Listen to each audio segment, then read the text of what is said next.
Hello everyone, I am back. As you can tell through my voice, I'm still alive, so that's a good thing. If you don't know what I'm talking about, a few videos back I explained that today I got my first colonoscopy. And so I was scared because, some people have actually died from the procedure because they might have internal bleeding after the fact. But I was actually pretty lucky. Other than having 4 liters of saline pumped up there to clean things out, that was not comfortable. Nothing was wrong. The doctor put an endoscope up there and went on his own little super treasure hunt. Unfortunately, he didn't come back with a Spectre Flame Green Datsun 510, but I know that I don't have colon cancer, so that's a good thing. Alright, anyways, continuing on here, we got this Aston Martin by Kyosho. This is one of those, in a previous video I showed a bulk purchase from Human Go off eBay, and so here we are. Unfortunately, I don't know the price of this model originally. I think maybe Kyosho stopped putting the prices on in the later releases. Maybe they weren't even sold in convenience stores anymore. But we do know, if you want to pause the video here, we do know what other colors and models come in this collection. And we do know it says 2013, so get an idea of how old this thing is. Yeah, I have almost all of them. The only one I don't have is its LMP1. So I suppose if I ever find one of these at a decent price, I'll do a review of the whole collection. But until that happens, I guess not. I went ahead and took it off the stand here and now the blister. I will show this though. So we got a little Japanese story. This is maybe it's a 72 model. The Aston Martin V8 Vantage was a long-running car between 1969 and 1989. This thing was sold. So I'm not sure why it's a 72 and 77. Which one it is, I'm not exactly sure, but I have a suspicion. Anyways, 5.3, almost 5.4 liter V8. I don't know how much power it's making though. Maybe 390. I didn't really find out, but here are the other colorways again. Alright, so yeah, ideally green would have been good, but I went with the cheaper option. Okay, so looking at this thing, looking at the pictures, does this car remind you of anything? To me it looks like a Ford Mustang. Only just, I don't know what's going on. I think the Ford Mustang came out before 1969, right? So, did someone at Aston Martin just love Ford Mustangs and say, hey, let's copy that and charge a lot more money? I know being an Aston Martin, it must have cost at least 5 or 6 times as much money as a Ford Mustang, right? I'm just guessing, but... Alright, well, anyways, looking at this picture here, it's got the weird bumperettes. It's got a closed-off grill, which I don't really understand. Why would the grill be closed off? The wheels, though, yeah, those aren't not the same wheels. And I couldn't find a picture of any Aston V8 with these wheels, so that's not really accurate. Okay, so let's go to the back view. This has different mesh wheels, but again, they're not like the ones on this model. I think they're both, the real cars are running BBSs, just different styles. So the rear view looks pretty good, actually. I'm okay with it. Okay, let's get into this casting here.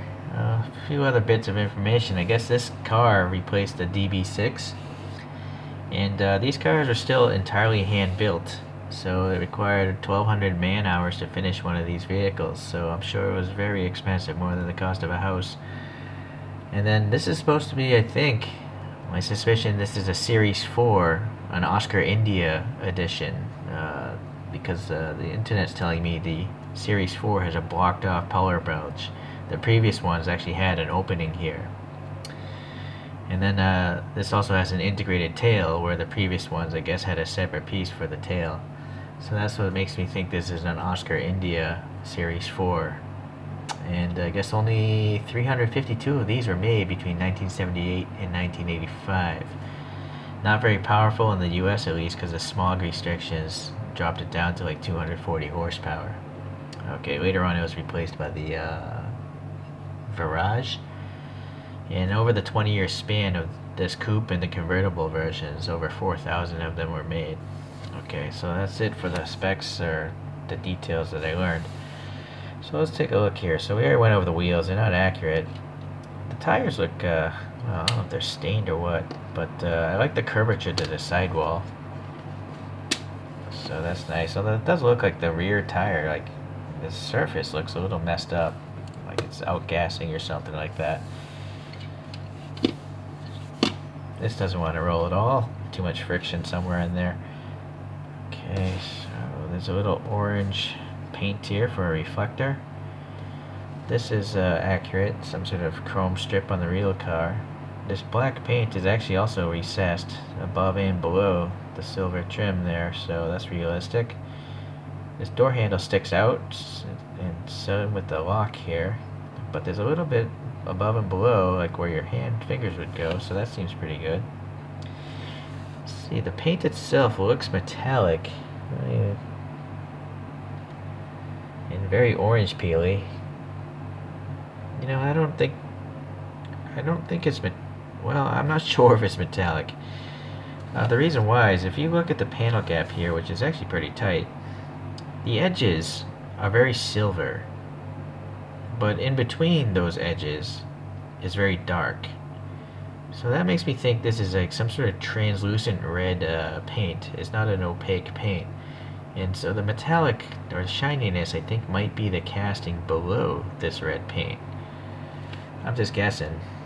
I don't know, but that's what some of the Aoshima Grachas look like. They have like this clear paint, and you see the shininess, but the casting. I don't have any Hot Wheels Spectre Flames. That's why I want that Dyson 510, but it's never gonna happen. All right. Anyways, so let's see here. Let's go to the front. So that's a Ford Mustang, or an unattractive Ford Mustang. Yeesh.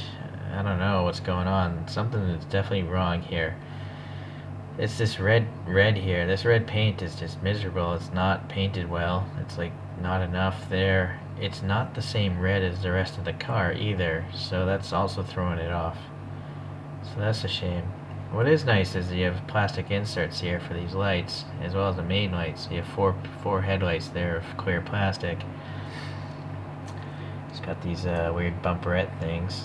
And this grill, I think you can maybe see there's a little texture in there. It's painted black, of course. And then these turn signals, yeah, that's good. Silver and orange on both sides, so that seems alright. Go to the bottom. Well, yeah, plain bottom. Weird tread. I also feel like the tires might be a little skinny.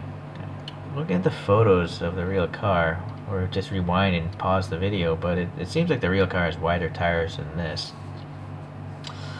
Okay, it's nice to see some silver paint though on these dual exhausts. That's pretty good, and also nice to see that screwed together, so you can probably repaint the lame interior if you want.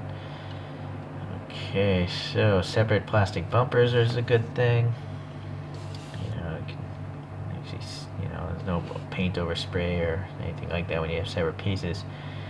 These taillights are a bit crooked though.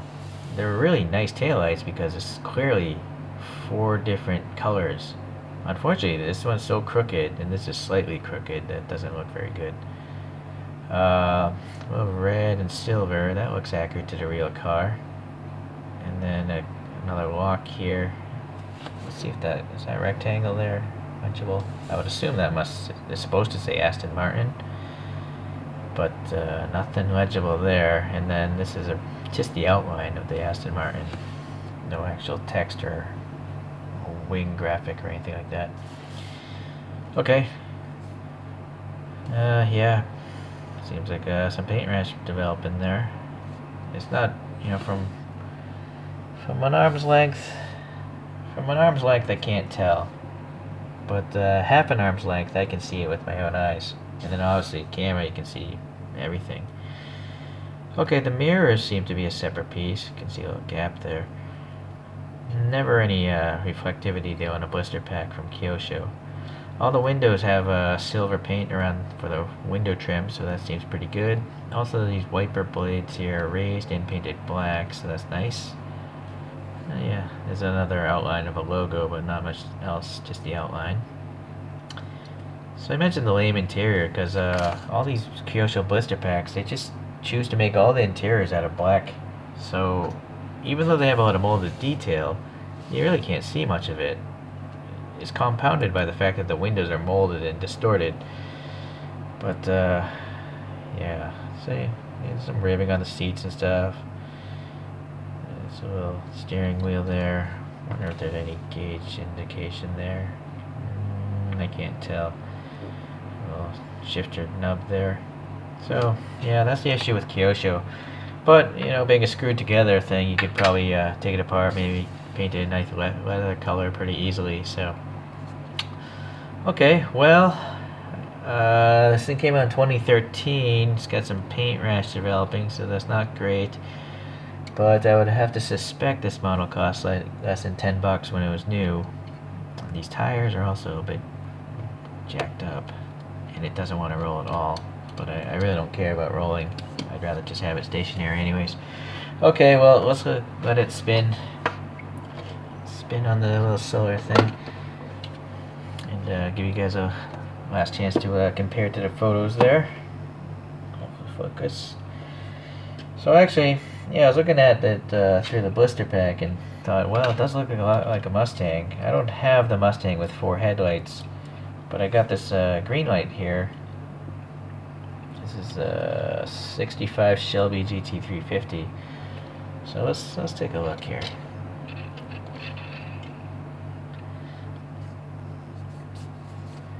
Right, those are really similar looking cars.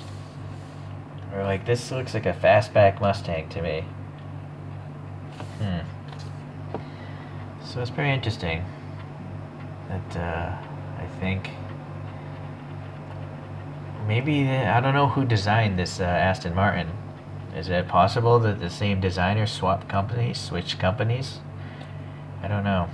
You know, nowadays I think Ford actually owns Aston Martin, unless there was some sort of change in ownership. But in the modern, like in the 2000s, I think they owned Aston Martin. But I don't think in the 70s, you know, I'm pretty sure in the 70s Aston Martin was its own British company. So correct me if I'm wrong. Okay, well anyways, I found that interesting. Seems very similar. Anyway, okay, well, what do you guys think? You know, do you like this car? Do you think it's a complete rip-off of Ford or what? As far as the model goes, it's definitely not the best I've seen from Kyosho. It's actually, when I look back to all the cars in this collection, this is the worst one of them all. All these other ones were quite stellar, really. They were really fantastic castings. I don't have that one, but yeah, all these other modern ones, they're just better. So unless you like absolutely love this classic Aston, I'd probably save my money and get one of the more modern ones from this collection. Okay, well, thanks for watching. I'm glad to be alive, so I suppose these videos will keep on coming. Thanks. See ya.